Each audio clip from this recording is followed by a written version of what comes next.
Hello 7 Red, it's Mr. McLennan here. Today we're going to learn about the different social classes in ancient Egyptian society. Now, you might not know what the term social class means, but if we think about Australian society, it's generally well known that there are wealthy groups in society, people who might be poorer, or people who are termed the middle class. There are also leaders, like the Prime Minister, or the Queen and the Governor General. So we're going to be looking at the structure of ancient Egyptian society, who was at the top and who was down the bottom. As you can see in the picture here, the top of ancient Egyptian society was the pharaoh.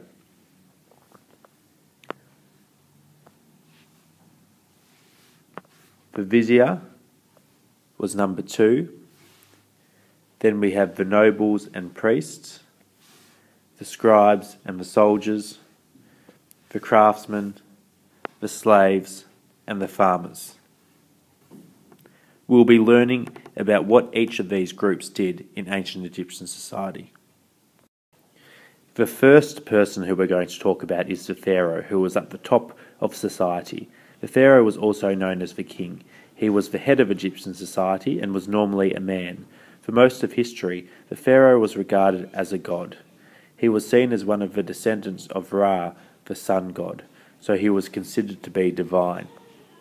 In this image that you can see here, he is wearing a crown with 2 colours, white and red. The reason why he is wearing 2 colours is because Egypt, as you may remember from our first presentation, began with the unification of Upper and Lower Egypt. And those 2 colours symbolise the 2 lands over which the pharaoh ruled. So you will see that crown worn by several pharaohs in the images made of them. The vizier. He was second in command to the pharaoh. He was the main advisor and supervised all the officials and acted as a judge for lawbreakers. In many ways, he was the closest friend or advisor to the pharaoh.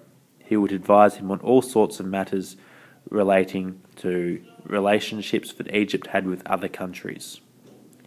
In Australia today, the equivalent of the vizier is the Prime Minister. As you can see here, I have an image of Julia Gillard in the picture, and this is a stone image of one of the viziers in ancient Egypt.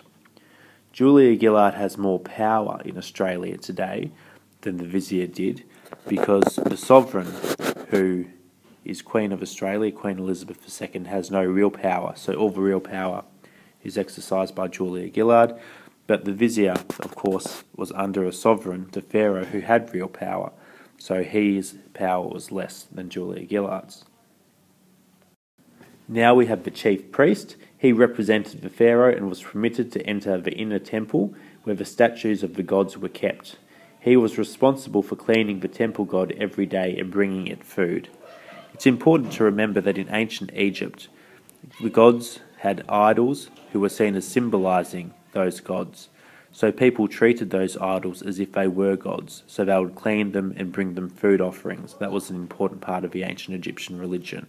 The high priest obviously supervised priests who were lower than him, so he was very important in Egyptian society because, as we know, the religion of the ancient Egyptians was essential to their everyday life.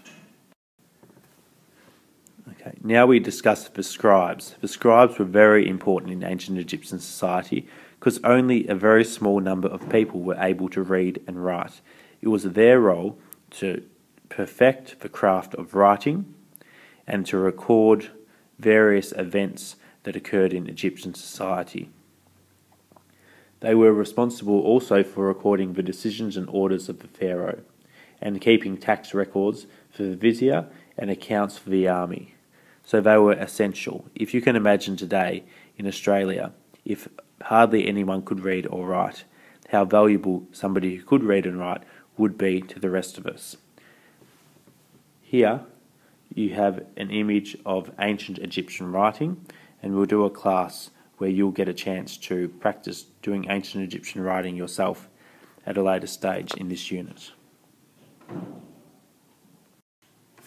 Craftsmen were skilled workers who could be stonemasons or would build other things necessary for Egyptian society.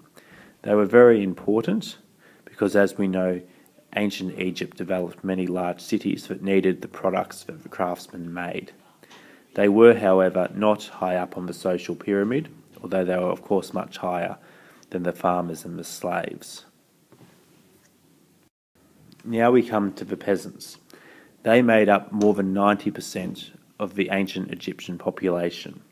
They grew crops such as wheat and barley, tended animals used for food and work, and took on building work during inundation.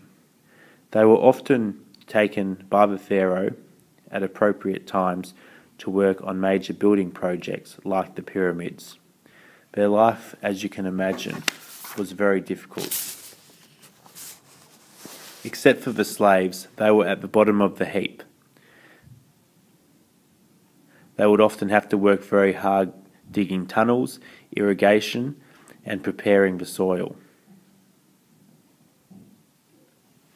They also had to pay very heavy taxes, giving more than half of what they produced to the pharaoh. So it was a very difficult life for the peasants, just like in many ways, as you can imagine, it's very difficult for somebody who may be homeless in Australia today, who you could say is at the bottom of the social pyramid in Australian society, although obviously there's a lot of assistance for those sorts of people in Australia. As you can imagine, those who were slaves, that is, they were owned by other people and were forced to work for them without any pay other than very basic foods to keep them going. These slaves were not normally Egyptian. They were usually foreigners who had been captured in war by the ancient Egyptians. Some of them were used for inside work, but normally they were used as farmhands or were working in mines. As you can see in this image of some ancient Egyptian slaves, they have dark skin, quite like a black African skin. That was because Egypt often had wars to its south, and they would have been captured in battles with the ancient Egyptians. Other foreigners were also used as slaves after battles that ancient Egypt won. Very famously, you may have heard of Moses, who was known for taking the Hebrew slaves out of ancient Egypt into the land of Israel. There isn't a lot known beyond the Bible about what happened with Moses in ancient Egypt, but the story is quite believable when you consider the large number of foreign people who are used as slaves in ancient Egypt. In class on Friday, we'll be doing an activity on the different social groups in ancient Egypt. I will get you to log on to chapter 6.2 in your Humanities O book, where there are some questions on the first page about the social pyramid. We'll do some of those in class, and if you don't finish them, you'll be able to do them over the weekend. Okay, thank you for listening to this presentation, and I'll see you on Friday in class.